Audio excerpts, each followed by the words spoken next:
the hat is on because can she be bothered to wash her hair?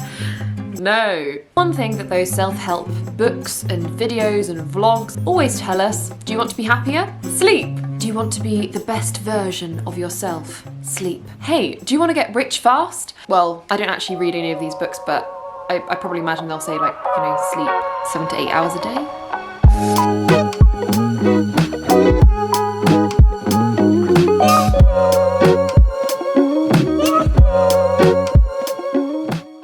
And we know this, that you should sleep about 8 hours-ish to improve your quality of life. But then why is it so hard?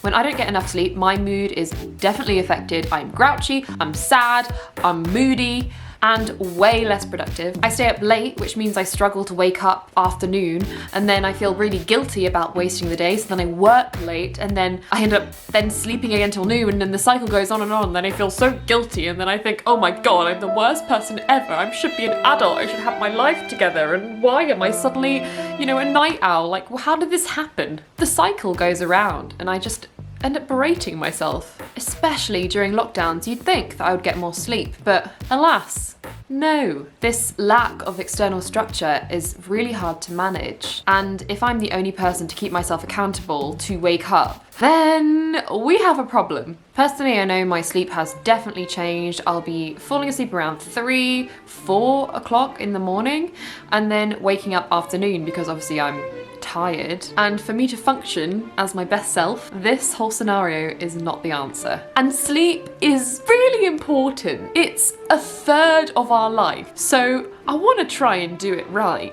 So I thought I'd do some research into helping my predicament and sharing with you my findings. So let's dive into 5 methods that will help you get more Z's. Go outside.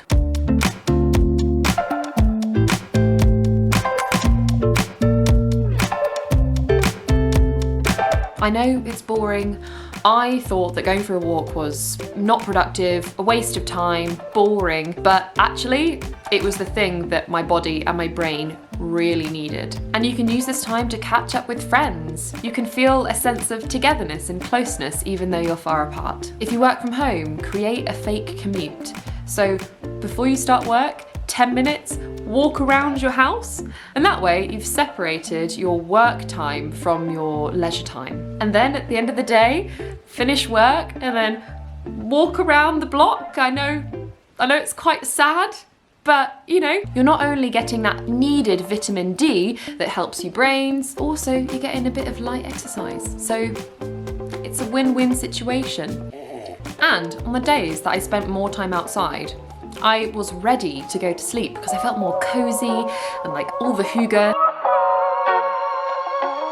Set a bedtime. I know it feels like being a kid again, having a bedtime, but I realised that it's just adulting. Oh, I feel like we go through this phase, we suddenly realise that we can do whatever we want and we can go to bed whatever time we like and we don't have parents to listen to. I still hold on to that feeling of rebelliousness.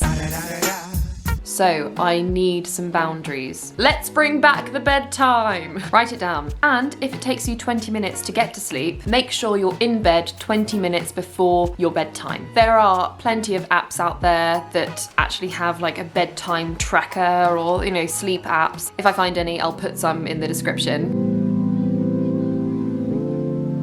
Now this time is very important. It's the perfect little buffer in between daytime and nighttime. Nighttime. Daytime! What are you doing? Having a game of nighttime, daytime. Avoid screens at all costs. The National Sleep Foundation recommends that you should stop using electronic devices like your cell phone at least 30 minutes before bedtime. Try 30 and then slowly I recommend moving up to an hour before bed. Now come up with an easy bedtime routine. Don't go looking up YouTube videos and Google about, you know, perfect bedtime routines because half of them are not realistic. having a bath, a glass of wine, little face mask, herbal tea, yoga, writing down all of my feelings in my perfect bullet journal that I brought from Paperchase. It's just not going to happen every night. Just allow yourself to do the simple stuff. Shower, PJs, brush teeth, tidy room. One tip actually I would really recommend, and this was recommended to me by a really close friend, doing a brain dump before you go to sleep. So it doesn't have to be a perfect bullet journal from Paperchase. Like it could be a little scrap notebook that you're not going to write perfectly in it, but write down anything that's in your brain and just blur it out onto the page. And that way you can just kind of go to sleep knowing that you don't have to be thinking about all of these things because they're already sorted with. They're there, it's fine. Okay, some of you are not gonna like me for this one, but leave your phone outside your bedroom. And I know you're like, oh my God, Sophie, what? That's just like so extreme. Like, it's fine, I can check my phone, I can choose not to look at it. What am I gonna do when I can't look at my favorite cat Instagram? What if someone sends me a funny gif or a funny meme that I'm gonna miss out on at 3 a.m. in the morning? How will I wake up in the morning without my phone? Buy an alarm clock. I assume that you guys have watched The Social Dilemma on Netflix. If you haven't, I highly, highly recommend it. After I watched that, I swore to myself that I was never going to be a slave to the social media monsters. And then 5 minutes later, I completely forgot myself and brought my phone into the toilet with me. Don't lie, I know you do it too. I'm getting very distracted.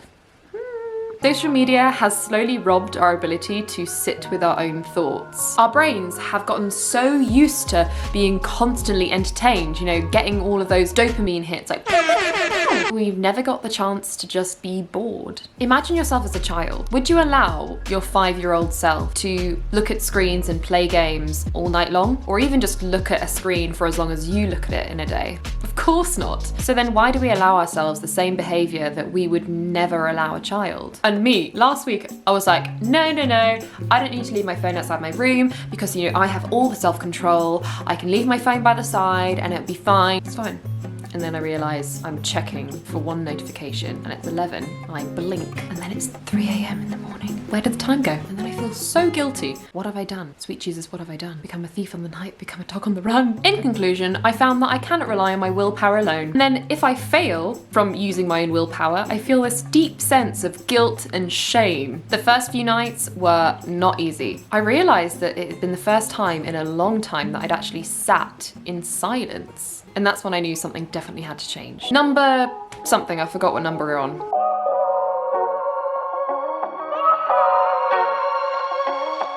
Designate your sleep space to sleep alone. During lockdown, working from home has become the imperative, but it's messed up with our sleep. A new study of the UK public finds that significant numbers have experienced changes to their sleep patterns since the lockdown was announced on the 23rd of March, with nearly 2/3 overall saying that their sleep has been worse. So you need to separate your sleep space from your work zone. Best scenario, work in a different room, invest in a desk. And if you don't have enough room for a desk and your bed is the only option, change your bed around into a different configuration for work. So get a blanket, change the pillows to the side of the bed. So then when it's time for sleep, take that blanket away, move the pillows back, and that's a clear distinction between work and sleep. Don't work in bed. And I have been guilty of it. Those late night editing sessions might have been super cozy, but I normally end up falling asleep about 4 o'clock in the morning, so not healthy. So from this week onwards, I'm going to follow these instructions. I will do my best, and if I fall off the wagon, which will probably happen because of my personality type, I'll just get back to it and I won't feel guilty. It takes apparently 1 month to form a habit. So go and give these a go. I challenge you to begin with one step. Leave your phone outside your room tonight. And if you find it really hard, then maybe it's time to consider if your relationship to screens is a healthy one. Thank you guys so much for watching. I think the main tip you can take away is that if you don't wash your hair, just wear a hat and it solves everything. Hope you're all well, hope you're all healthy and safe. I know right now is a really hard time and everyone's feeling it mentally. It's tough, and I just want you to know that you're not alone. This is not a normal environment for our human brains to thrive in. If you're feeling down, it's okay. We're lacking in so many areas where we would normally find joy from. Social, going outside more, having a purpose, jobs. Don't feel guilty and don't feel shameful if you're feeling it right now. The best thing you can do is just talk to your friends, reach out, chat to someone. And I know it's difficult to click the call button. I was talking with a friend, she said she has this anxiety calling people, and it's a weird thing because we're so used to going somewhere, you mentally prepare to be social with someone. You're there, you're in a place, you're not on a screen. And I know a lot of people find that being on a screen is quite confrontational and it can feel a bit awkward and it's unnatural, and that's why it doesn't feel as genuine as actually being with that person physically in real life. Just click that call button and just have a chat. It really, really helps. And I always feel better after talking to someone. Stay safe, you've got this, and I hope you guys get a restful night's sleep. Bye!